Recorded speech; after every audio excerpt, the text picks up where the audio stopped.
If you're in the Salesforce ecosystem and have been affected by layoffs or struggling to get a breakthrough, I understand this can be a challenging time.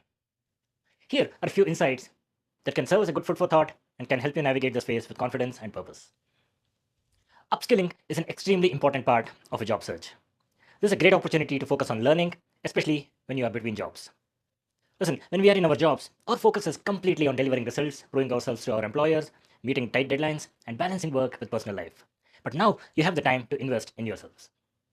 From my personal experience, I've noticed that when people are in a desperate job search, they tend to spend 80% of their time applying to as many jobs as possible, even the ones that may not be directly relevant to their role, and only 20% upskilling. But what if you flip that equation?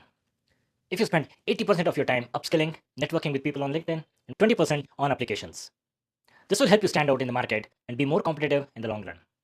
In today's Salesforce ecosystem, especially if you're a Salesforce administrator, you need to understand that roles like Salesforce Business Analyst, Implementation Consultant, Solutions Architect all have a solid understanding of the Salesforce administration and platform capabilities. That means when businesses downsize, they prefer professionals who can contribute in more than one way. So by upskilling and proving your expertise across multiple areas, you can recession-proof your career. The second crucial aspect is understanding business processes. Companies don't implement Salesforce just to replace old systems with clicks or Apex code. They are looking to streamline their business process and solutions to their business problems. A consultant who understands business processes, speaks the language of the industry, and helps streamline operations will always be more valuable than someone who only executes predefined tasks. Empathy, problem-solving skills, and your ability to have meaningful conversations with your clients will go a long way in this space. And most important thing is preparation, building your narratives and getting ready for interviews. You might be an expert in your field, but if you can't convey your expertise in a 30-minute interview, you might miss a golden opportunity. It is natural to feel nervous during interviews, especially when you are in urgent need of a job. The solution? Practice, practice, and more practice. Simulate the interview scenario. Prepare a list of 15 to 20 questions. These days, with AI, it's easy to generate questions relevant to your field and rehearse your answers. The more you prepare, the more confident you will come across. As the famous cricketer Navjot Singh Sidhu says, it is better to prevent and prepare than to repent and repair. For example, the first question almost always in every interview is, tell me about yourselves. This is your chance to make a strong first impression. If you haven't practiced, you may not convey your best points effectively. So, do take time to prepare for your interviews.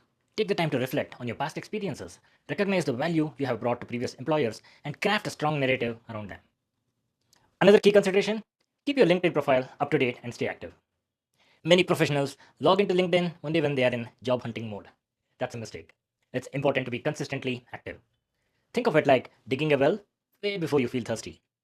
Keeping your LinkedIn updated allows potential employers to recognize your skills and experience. If you earn a new certification, don't just post about it. Add a few lines about how it enhances your expertise and how you plan to apply it in your job role, and how this will help in bringing more value to your current or future employers.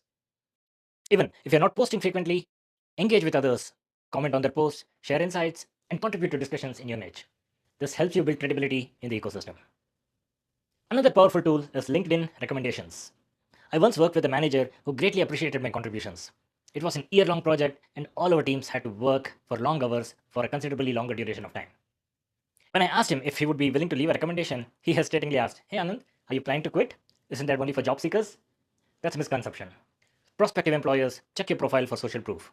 A recommendation from a respected professional carries more weight than self-promotion. If you have worked with managers, clients, or colleagues who have appreciated your work and contributions, there's no harm in asking them to leave a recommendation. Also, don't hesitate to write a recommendation for others. It fosters goodwill and encourages reciprocation. Finally, stay hands-on. Salesforce was built to empower business users to configure solutions declaratively. Even if you're a project manager, business analyst, or a solutions architect, your ability to roll up your sleeves and configure solutions will set you apart. As businesses streamline teams, those who can contribute in multiple ways have a better chance of staying employed.